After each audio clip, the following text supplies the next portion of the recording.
নমস্কার বন্ধুরা, শ্রীমদ্ ভগবানের কৃপায় নিশ্চয়ই আপনারা সবাই ভালো আছেন। চলুন আজ দুর্গাপূজার কিছু প্যান্ডেল এবং ঠাকুর দেখতে দেখতে আপনাদের সঙ্গে গল্প করি। দেখুন বন্ধুরা, আমরা সবাই রক্ত মাংসের শরীর। জীবনে শ্বাস প্রশ্বাস, হাসি কান্নার মতো রাগও একটি স্বাভাবিক প্রক্রিয়া। তা আমরা সকলেই কম বেশি রেগে উঠি। তো এই রাগ নিয়েই আজকে দু চার কথা বলবো। রাগ এমন একটা অনুভূতি যেটা আমাদের জীবনে সুখের থেকেও দ্রুত আসে। কেউ খারাপ কিছু বললে বা কাজ ভুল হলে বা প্রত্যাশা পূরণ না হলে রাগ জেগে ওঠে। কিন্তু প্রশ্ন হলো, রাগ কি সত্যি আমাদের সাহায্য করে, নাকি সব কিছু নষ্ট করে দেয়, ভেঙে দেয়?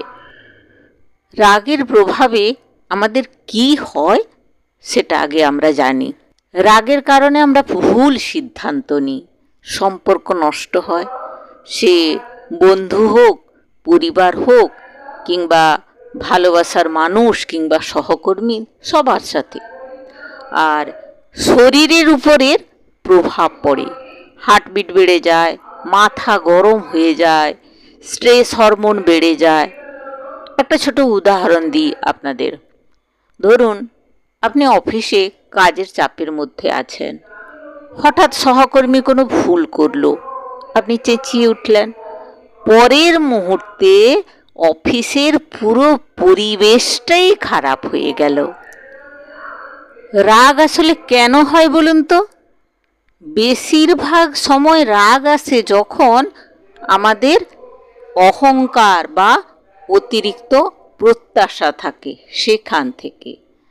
ভগবদ্গীতা বলে, রাগ থেকে জন্ম নেয় ভ্রান্তি, আর ভ্রান্তি থেকে মনের বিভ্রান্তি, আর এই মনের বিভ্রান্তি থেকে নষ্ট হয় বুদ্ধি।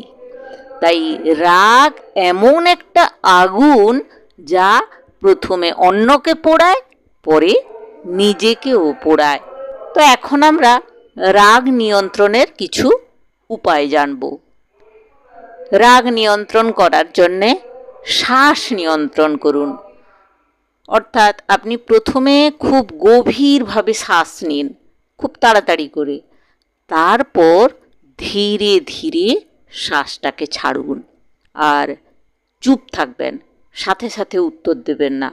10 সেকেন্ড যদি চুপ থাকেন তাহলে মস্তিষ্ক কিন্তু অনেক শান্ত হয়ে যায়। জল খাবেন। 1 গ্লাস ঠান্ডা জল শরীরকে ঠান্ডা করে, মনকেও শান্ত করে। আর মনোযোগটা সরিয়ে ফেলুন, মানে ওই কি কারণে যে রাগটা হয়েছে ওইখান থেকে মনোযোগটাকে সরিয়ে ফেলুন। আপনি একটু গান শুনলেন, বা একটু হাঁটলেন, বা বই পড়লেন, আর একটু ভাবুন তো যে আমি যদি রাগ করি তাহলে এর কি কোনো সমাধান হবে? তাহলে দেখবেন আপনার রাগ অনেক কমে গেছে। আর আত্মজিজ্ঞাসা, রাগ করে কি সমস্যার সমাধান হচ্ছে নাকি আরও বাড়ছে, নিজেকে জিজ্ঞেস করুন। আর একটি প্রধান জিনিস হচ্ছে, প্রত্যেকটা দিন কয়েক মিনিট ধ্যান করলে মন শান্ত হয়ে যায়। বাস্তব জীবনের একটি উদাহরণ বলি, শুনুন। একজন ব্যবসায়ী সবসময় রাগের কারণে কর্মচারীদের উপর চেঁচাতেন।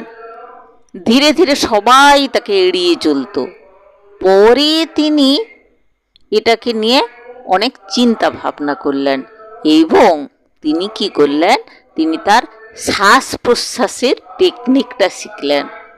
আজ তিনি বলেন, রাগ আমাকে আর নিয়ন্ত্রণ করে না, আমি রাগকে নিয়ন্ত্রণ করি। সুতরাং রাগ আসা স্বাভাবিক, রাগকে নিয়ন্ত্রণ করা হলো আসল শক্তি। মনে রাখবেন, যিনি নিজের উপর জয়লাভ করতে পারেন তিনিই আসল বিজয়ী।